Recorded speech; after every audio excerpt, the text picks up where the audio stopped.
สุดท้ายในดอกนี้ให้นี่ก็จีปูกระหม่อมจันคนกระหม่อมจันสาวนี่อายุดับใบที่ไงของคนในซาเวลเลยไงแต่ยังเธอกาดัจีบันธนามันนะให้ยังตำเธอกาบาจีหายปลักมันคนปลักมันในซาละบนขณะยังอาจจะตัดบานถึงสักมาปัตตาในไปขานอในไปขานอได้việcจอดมาได้ยังอาจจะตัดสมาถึงคนขนอเป็นปลักมันธนาយើងធ្វើការបាញ់ថ្នាំសត្វល្អិតបងប្អូនណាសត្វល្អិតជាមួយនឹងជីបំពន់បាទសត្វល្អិតជាមួយនឹងជីបំពន់ហើយ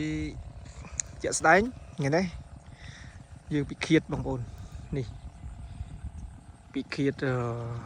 បងកណ្ដុលណាវាកាត់ខ្លាំងពេកអញ្ចឹងយកអានេះដាក់ឲ្យស៊ីម្ដងជាមួយវាងាប់មិនងាប់យើងចាំមើលបងប្អូនគ្នាហើយតាមដានស្រូវបងប្អូនបងប្អូនស្រូវនេះគឺអាយុ18ថ្ងៃហើយ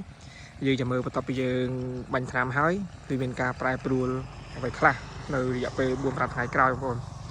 ថ្ងៃទី13បងប្អូនណាថ្ងៃទី13យើងធ្វើការបាញ់ថ្នាំមក